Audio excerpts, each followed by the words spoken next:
Welcome to the bold analysis. William Ruto's security advisor is Monica Juma. And while speaking in an exclusive interview with the American publisher, Monica Juma is revealing something that I've always mentioned in this podcast, in the Bold podcast. It is about time that William Ruto exempts himself from the mediation talks going on in South Sudan. And I will try to pick this in response to what Monica Juma is saying. And what Monica Juma is saying is the advice that I believe is the position of the United States of America. Monica Juma is saying, and has warned William Ruto, that the ongoing war in Sudan risks escalating and destabilizing the region if a solution is not found. It is not a Sudanese problem, but it's a regional problem.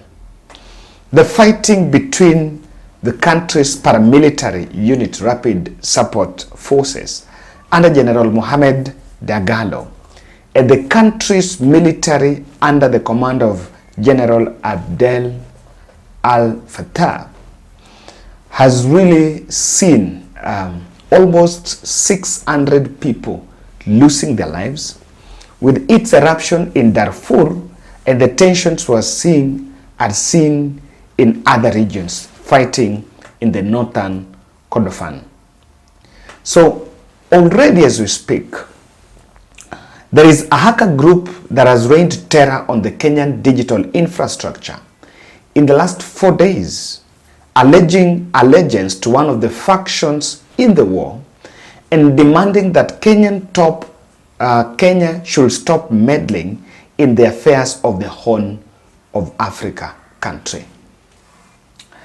If they are fighting, if they are already saying Kenya is meddling, this is something that we must take a very clear caution on.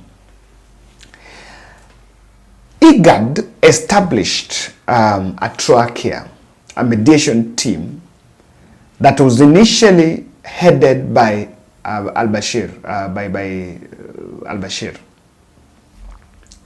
But after it, there was another session in Addis Ababa, in Djibouti, that settled on William Ruto as the chair, the person to lead the mediation talks. And one of the rivaling groups, the paramilitary group, disagreed with that position and asked William Ruto to discredit himself from that mediation, because he was saying that allegedly William Ruto is also supporting some faction there, especially the military faction. So they discredited William Ruto on that ground. But Ruto still continued, and I think I've chaired some 1 or 2 meetings around the mediation. It is very clear that this matter cannot be solved by us as a country. These 2 warring factions in Sudan were summoned in Dubai. That is the month of, I think in the month of June, earlier June. And after going, they flew to Dubai, all of them, and met there. But there was no agreement. And they want to believe the Dubai meeting was actually summoned by the Dubai, the barons that are behind this war. So it has collapsed. The only thing they've been asking is that William Ruto should not be part of that mediation. If you ask the meddling, that is what has come out. And they've continued to issue statements one after the other, discrediting or rather condemning William Ruto's stake there. Monica Juma is saying, when you have this level of fragility, there is also a huge risk of extremism and a multiplication of bands and criminal groups when it is that fragile. Monica Juma is amongst Uhuru Kenyatta appointees who remained in cabinet. And when you read large extensively, you realize that her retention in cabinet was highly influenced by the expertise and her stake in the international security sector, because she was the brain behind the cooperation deal between Kenya and the UK. And I think also the US and Kenya in some military cooperation deal. So she's highly connected, deep, and she's not an security advisor to the president by default.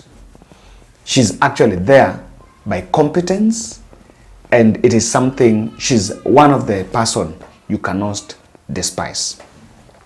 The security advisor believes that if the matter is not handled, then the war could push the region into a crisis, affecting fragile countries like South Sudan, the Central African Republic, and Libya. The war could also spill over to Kenya's vast troubled north, calling for an urgent intervention. So even us as a country, our north is troubled with the issues of cattle raiding and the penetration of the guns in the northern Kenya has been a biggest worry to the government of the day. So I do believe that this is not an advice that can be taken lightly. And my reason why, if indeed the Sudan are retaliating on Kenya because of the fact that William Ruto is a mediator there, then the most honorable thing is for Kenya to exempt itself from that mediation. I think that is the message, that's the critical message that Monica Juma is sending to William Ruto. And being that it was being done in an American publishing company, actually it was American media, then that's why I do honestly believe that that is a position that is informed from the American side. This is my position. Before you look at that, kindly subscribe to our channel. And are you moving your office equipment, or you're moving your households from one place to the other, from Nairobi to other town, or from one estate to the other, then in movement there is only risk of people of things getting destroyed, broken here and there. So that is why when you're moving, you need credible, safe, reliable, and affordable professional movers. Now contact top-mark movers here so that you can sort your relocation smoothly without any breakage or any challenge. The number is +254 719 17 43 93. And you can say it. I want to repeat again, if you can write, +254 719 17 43 93. I am one person that is passionate about someone doing something. So it's a good startup that you can support. We support others, and through that we build a community. We say the bold is more than just the politics, but it's also supporting others. So let's contact him there, and I believe that will be sorted. They're saying quality is everything. Ruto presidency is conflicted, and deeply conflicted, because as we speak, the reason why I do believe Kenya needs to exempt itself from it is because ourselves, we are conflicted. There are quarters that still believe to date that William Ruto's presidency was forced here by foreigners and through dubious election hacking malpractices. So with this in mind, already the image of the country is dented. The legitimacy of William Ruto, even in the country here, is dented. and even the East African community do not still look promising. Let me just give you two examples. William Ruto, who has been pulling an African Renaissance card, refused, or rather declined, to attend African-Russia Summit in St. Petersburg. But in Uganda, Yoweri Kaguta Museveni attended that summit and even met Putin. In the same breath, in Sudan, in Uganda, you can see they suffered some attacks which were largely influenced by international forces and their recent position on LGBTQ. They crossed paths with the US. And I just want giving you at the regional level. Samia Suluhu came in the country under the invitation of President William Ruto, according to what while I said, even though William Ruto team are declining, are refusing. And he was kept waiting for 2 days, and a meeting never happened between him and William Ruto. So looking at that, we don't have that synergy, even at a region. And that's why, because we are conflicted, we shall not take our confusion to that stage. We've already been discredited by those we are supposed to mediate about. Number two, the manner on which the protests were handled here has given a wrong precedence even to think about mediating a war in a neighboring country. The manner in which we've done it, I think even the generals, even those are seeing that back in our country there were protests. And the protests were covered by international media and everyone. So it's not something that is new. It's something that is known all over. And we unleashed the forces. We unleashed the security agencies in the streets. And after that, we still came out and preached. So what are we talking about? The international community sees us as a country that sees William Ruto as a president that is over-depending on the security apparatus and is not reconciliatory, or is not a software man, is a hardware president.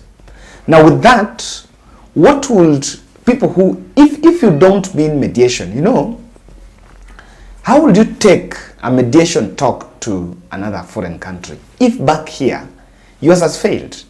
You tried a bipartisan talks with an opposition leader here and it failed. You went and praised the security officers. I can tell you, and no pun intended, Uhuru Muigai Kenyatta has better credentials on mediation than William Ruto. Why? The handshake was institutionalized and it gave Kenya another face. But sadly enough, it has now that track record is going to be buried by the UD administration. So we are not reconciliatory. We are not humble. We are not accommodative. If the opposition leaders here cannot be accommodated, the political aggression cannot be accommodated, then how do you even convince the region or the country that you can be able to mediate in South Sudan? Secondly, Sudan has nothing to lose. They're already war-torn, both the paramilitary and the military side. It's already, you know, I don't think they're interested in peace, because what exactly is happening there is, it is just a scramble for the resources there. I think I was reading an article about how those power barons who are interested in resources like oil and gold are the ones that normally fuel the violence. Yes.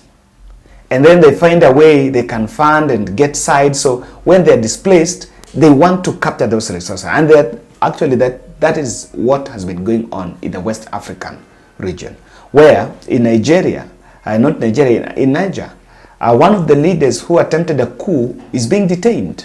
And now currently during the Russia summit, the African Russia summit that is going on, the matter came up. The reason why Russia is coming in is because the issue about the coup was about a scramble for a resource, which on that side is oil and gold.